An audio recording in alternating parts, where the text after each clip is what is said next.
ಮೊಗ್ಗು ಮುಡಿಸೋ ಶಾಸ್ತ್ರ ನಾಳೆನೇ ಇಟ್ಕೋಬಹುದು. ಒಳ್ಳೆ ಲಗ್ನ ಇದೆ.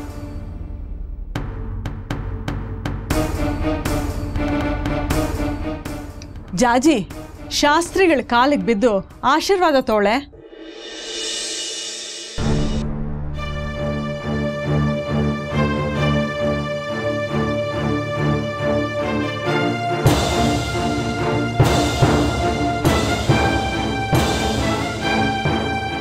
ಆಶೀರ್ವಾದ ಮಾಡಿ.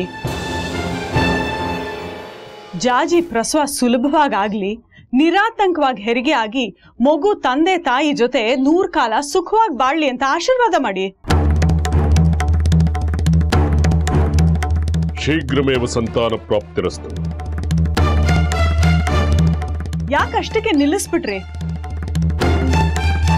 ಮುಂದುವರಿಸಿ.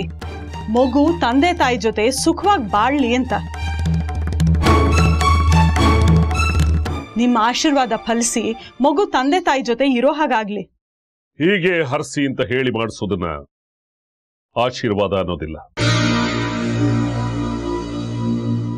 ಹುಟ್ಟೋ ಮಗು ತಂದೆ ತಾಯಿ ಜೊತೆ ಬಾಳ್ಲಿ ಅಂತ ಹೇಳೋದಕ್ಕೆ ನಿಮಗ್ ನಾಲ್ಗೆ ಬರ್ತಾ ಇಲ್ಲ ಅಲ್ಲ? ನೀವ್ ಮಾಡ್ತಾ ಇರೋದು ಸರಿನಾ?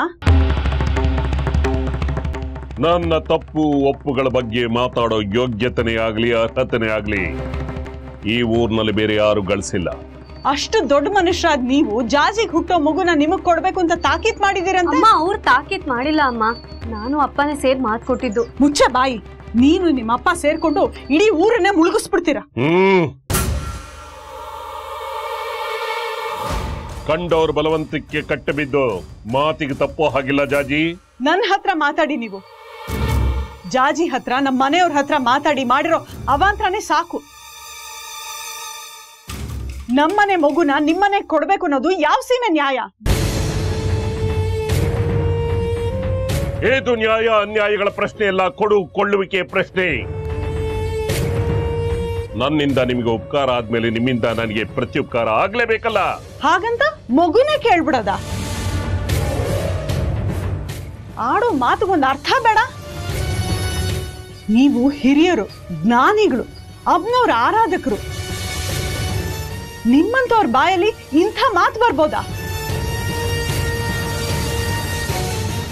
ಅಷ್ಟಕ್ಕೂ ನಮ್ ಜಾಜಿ ಮಗನೇ ಯಾಕೆ ಬೇಕು ನಿಮ್ಗೆ? ನಿಮ್ಗೆ 2 ಮಕ್ಳಿದಾರಲ್ಲ.